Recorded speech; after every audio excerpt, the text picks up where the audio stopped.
Hello guys, welcome to my channel sisterly vibes. ఇవాళ వీడియోలో street స్టైల్లో ఒక పర్ఫెక్ట్ పావ్ బజీని ఎలా తయారు చేసుకోవాలో చూపించబోతున్నాను. తప్పకుండా అందరు ట్రై చేయండి, చాలా టేస్టీగా ఉంది. పావ్ బజీకి కావాల్సిన ఇంగ్రీడియంట్స్: ముందుగానే ఉడకపెట్టుకున్న బఠానీలు, ఆనియన్, టమాటో, పొటాటో, క్యారెట్. ముందుగా స్టవ్ మీద కుక్కర్ పెట్టుకొని దాంట్లో వాటర్, క్యారెట్, పొటాటో వేసుకొని మూత పెట్టుకొని 4 విజిల్స్ వచ్చే వరకు ఉడకనివ్వాలి. సో 4 విజిల్స్ వచ్చే వరకు ఉడకనిస్తే అవి మ్యాష్ చేయడానికి ఈజీగా ఉంటుంది. అవి కుక్ అయ్యాక కుక్కర్లో నుంచి బయటికి తీసి వాటిని బాగా మ్యాష్ చేసుకోవాలి.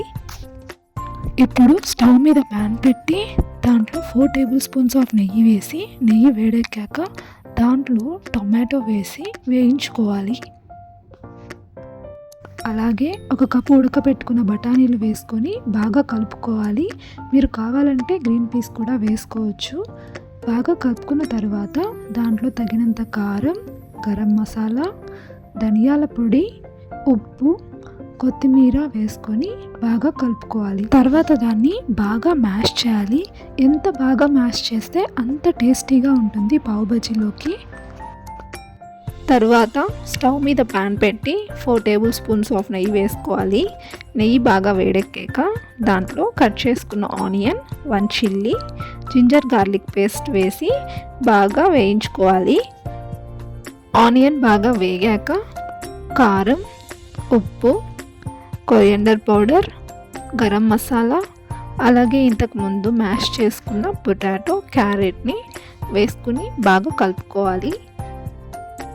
ఇప్పుడు దాంట్లో 1 గ్లాస్ ఆఫ్ వాటర్ పోసుకొని కలుపుకున్న తర్వాత మళ్ళీ దాన్ని ఒకసారి బాగా మ్యాష్ చేసి ఒక 5 మినిట్స్ వరకు కుక్ అవ్వనివ్వాలి. మళ్ళీ ఒకసారి బాజీని కలుపుకున్న తర్వాత లాస్ట్లో కొంచెం కొత్తిమీర చల్లుకొని సర్వ్ చేసుకుంటే టేస్టీ బాజీ రెడీ. ఇప్పుడు స్టవ్ మీద ప్యాన్ పెట్టి కొంచెం నెయ్యి, కారం, గరం మసాలా వేసుకొని కలుపుకున్న తర్వాత ప్యాన్ మీద పావు పెట్టి 2 వైపులా కాల్చుకోవాలి. పావు ఫ్రై అయిన తర్వాత బాజీతో కలిపి సర్వ్ చేసుకుంటే tasty pav bajji ready. Recipe మీకు నచ్చినట్లయితే లైక్ చేసి షేర్ చేయండి. మరిన్ని వీడియోస్ కోసం నా ఛానల్ని సబ్స్క్రైబ్ చేసుకోండి. Thank you for watching. Bye bye.